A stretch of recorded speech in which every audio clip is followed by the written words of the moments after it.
우승 이후 2025년 기아 타이거즈가 8위를 가게 된 결정적 7가지 장면을 뽑아보도록 하겠습니다. 순서는 꼭 그것이 비중을 의미하는 것은 아니고 그냥 제가 임의대로 이야기를 해드리도록 하겠습니다. 아마 여러분들이 생각하는 여러 장면들이 겹칠 거라고 생각합니다. 여러 가지 의미를 좀 내포하는 장면들을 제가 좀 모아보려고 노력했습니다. 첫 번째, 8월 7일이었습니다. 5회 말 3루수로 경기에 출장한 김도영 선수가 롯데전에서 땅볼 타구를 처리하는 과정에서 근육의 이상을 느끼게 됩니다. 경기에서 빠져나가게 되고 그것이 2025 시즌 김도영 선수의 마지막 출전 장면이었습니다. 저는 그 앞선 두 번의 엠스 부상 장면과는 좀 다르다고 생각하는 게, 첫 번째는 개막전에 나왔었고 두 번째는 5월 27일 키움전까지 뛰거든요. 두 번째 부상이 이제 5월 말에 나타나고 8월 5일에 복귀를 해요.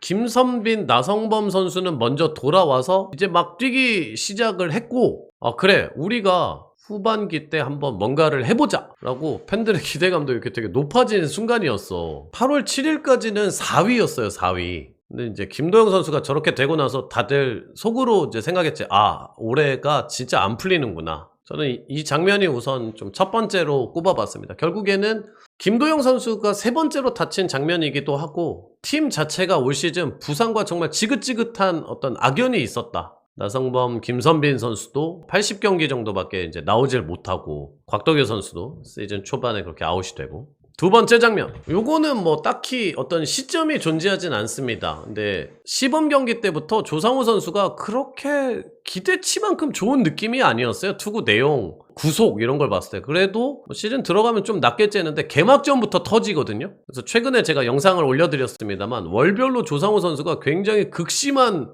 롤러코스터와 같은 어떤 성적을 기록해요. 그리고 시즌 끝나고 나서는 평자가 3.9에서 멈추기는 했는데, 가장 큰 5월 부진으로 인해서 저는 이 악영향이 어디로 갔느냐, 정혜영 선수 마무리 투수가 멀티이닝을 정말 시군죽 떠먹는 것처럼 콱콱 자꾸 나오게 돼. 근데 정혜영 선수가 이때까지는 버티거든요. WHIP 1.14 4월, 5월달 WHIP 1.14, 평자도 엄청 좋아. 0, 2.57. 근데 이제 이게 언제 오냐면 6월달에 확 찾아와요. 6월 한 20일 넘어가면서부터. 그러니까 정혜영 선수가 시즌 내내 불안하고 엄청 안 좋았던 선수 같지만 사실은 앞에는 좋았어. 4, 5월 달엔 좋았어. 오히려 고생을 많이 했지. 후반기에 정혜영 선수가 너무 부진하면서 이제 이게 좀 사라져버렸는데, 이 이야기들이. 근데 저는 이러한 데 있어서는 요것도 영향을 같이 준다라고 좀 보는 입장이라, 그래서 무조건 이것 때문에 정혜영이 부진했어 라고 설명하지는 않지만 요것도 저는 영향을 줬을 가능성이 매우 있다. 저는 이 부분은 좀 시즌 전체에 있어서 굉장히 좀 악몽과도 같았던 부분이었다. 그래서 이제 실제로 6월 달에 한평볼 우리 굉장히 재밌게 야구를 보지 않았습니까? 근데 이때 잘 돌아갈 때는 어떻게 던졌냐면, 전체적으로 보면 이 4명이 되게 잘 던져요. 근데 기억은 안 나죠 우리가. 너무 짧았던 그 즐거운 시간이어서. 8회 전상현, 9회 정혜영, 이 루트가 있음에도 불구하고 이걸 너무 길게 가져갔다. 세 번째 장면, 기아가 전반기 기아랑 후반기 기아가 좀 되게 다른 팀에 가깝거든요. 전반기 기아는 그래도 우승팀의 어떤 자존심, 우승팀의 냄새가 그렇게 흔들리는데도 남아있는 팀이라고 저는 생각해요. 순위를 위쪽에 남겨놨으니까. 그리고 전반기 막판에 한화랑 하기 전에는 한화랑 그 시리즈를 다 잡았잖아요. 우리가 1등 했었어요. 제가 소설을 쓰는 게 아니에요. 이게 진짜예요. 그럴 정도로 기아가 그거를 한평볼로 인해서 버텼어. 6월 25일 키움전 이후에 올로에게 휴식을 준다고 했어요. 그래서 그런가 보다라고 생각을 했어요. 왜냐하면 그때는 아픈 상황이 아니었어요. 근데 돌아오겠지 했는데 한화랑 마지막 전반기 3연전 할 때 올로가 안 들어온다는 거예요. 그래서 왜 그러냐 봤더니 약간 불편하대. 푹 쉬어라. 후반기 때 잘해봅시다. 우리가 다 그런 생각을 하고 있었는데 하는데 이때 돌아와요. 그리고 돌아와서도 좀 괜찮나? 터졌다. 좋나? 터졌다. 좋나? 터졌다. 이거를 반복해. 그러니까 팀이 어떻게 돼? 작살이 나 있습니다. 후반기 때 문제가 뭐냐면, 윤영철은 전반기 한화 시리즈 때 부상으로 아웃돼.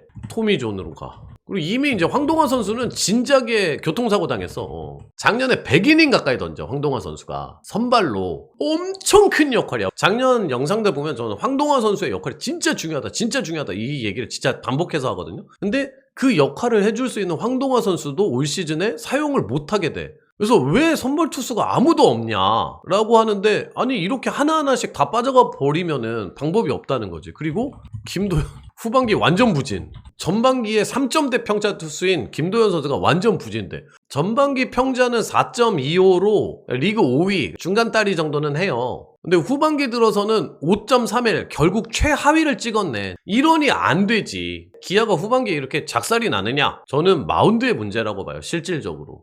이 내용들의 문제, 그리고 이 신호탄, 올로의 부상 이탈, 이게 너무 커버렸다. 또 한 장면은 저는 곽도규의 부상 이탈이 저는 굉장히 컸다고 봐.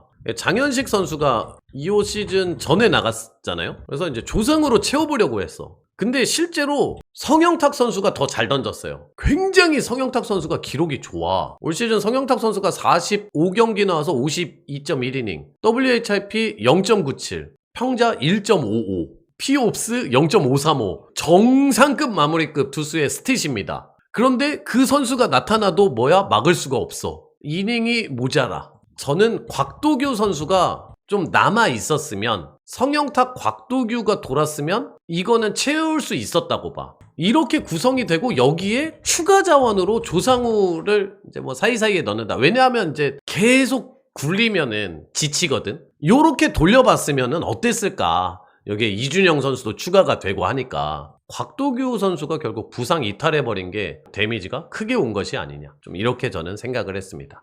자, 5번째 장면. 실제 야구를 하는 것과는 상관은 없습니다. 근데 저는 이 장면, 두 장면이 제일 보기 싫었던 장면이에요. 물병을 던져버린 그 사건이 한 번 있어요. 이범호 감독이. 근데 저는 살다 프로야구 감독이 한 팀에서 덕아웃에서 물병을 그렇게 확 하고 던진다? 나 진짜 처음 본 것 같아. 저보다 이 영상을 보시는 분들, 형 누나들도 있을 거고 저보다 더 어린 친구들도 있겠지만은 프로야구에서 특히나 뭐 여기 메이저리그도 아니고 한준수 선수가 이제 덕아웃에서 이범호 감독한테 막 질책을 받으니까 눈물을 흘리는 장면이 나와. 물론 한준수 선수가 나중에 이제 내 플레이에 내가 이제 답답해서 그랬다라는 이제 인터뷰를 했는데, 그런 걸 저런 걸 다 떠나서 이 장면들이 전체적으로 이게 지금 팀이 뭔가 하나로 잘 융화돼서 원팀이 돼서 나가는 느낌이 아니다. 분위기가 우리 팀이 이 개똥이 됐구나 를 느낄 수 있는 단적인 장면이라고 생각해. 나머지 공간에서 하는 건 우리 눈에 안 보이잖아. 그러면 우리 눈에 카메라가 버젓이 도는데도 이런 장면이 나오면은 우리가 어떻게 생각하겠어요. 그러니까 이런 것들이 좀 작년이랑 다른 지점인 것 같아요.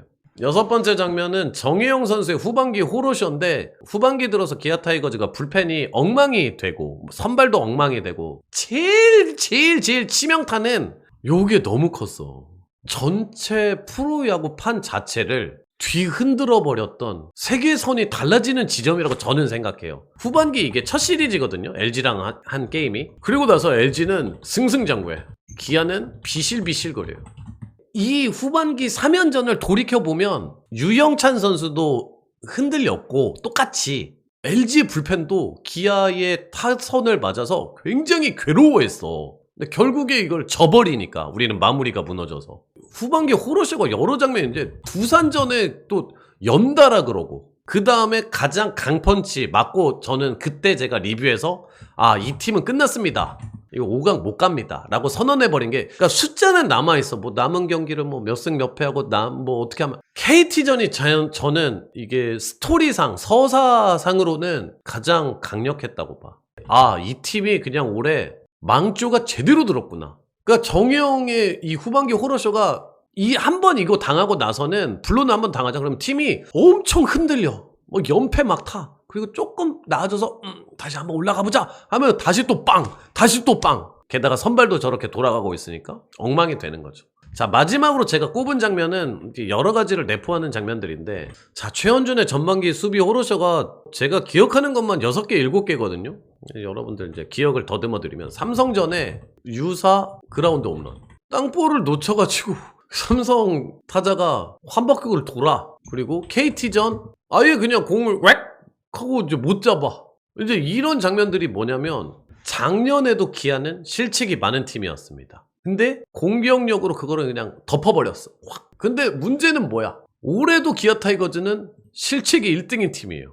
근데 작년과 같은 불펜진을 가지고 있었느냐? 그렇지 않다. 작년과 같은 타격을 가지고 있느냐? 또 그렇지 않다. 그렇다 보니까 뭐야? 실책을 하면 그거는 그냥 치명타로 날라와서 그냥 꽥 하는 거야, 그날. 오선우 선수가 투입되자마자 상당히 잘했던 기억이 저도 있는데, 기록상으로도 그렇고 최원준 선수의 부진이 상당히 이제 심각하지. 나성범 선수가 시즌 초반에 되게 부진했었네. 그래서 이때 당시에는 또 이우성이 왜 나오냐, 최원준이 왜 나오냐, 뭐 누가 나오는 게 맞다 아니다, 뭐 누가 나오면 몇 승 몇 패다, 몇 패 몇 승이다, 막 난리도 아니었던 기억이 납니다. 그래서 7장면을 이렇게 뽑아봤습니다. 우리 시청자분 중에 한 분이 댓글로 너무 우울한 얘기만 많아서 희망적인 영상 한번 올려달라고 말씀을 해주셨는데, 오늘은 우중충한 얘기를 좀 했고, 다음에는 그래도 우리가 2025 기아 타이거즈 야구를 그래도 볼 수 있었던 이유, 희망을 봤던 부분들, 즐겁게 본 부분들이 있거든요. 오늘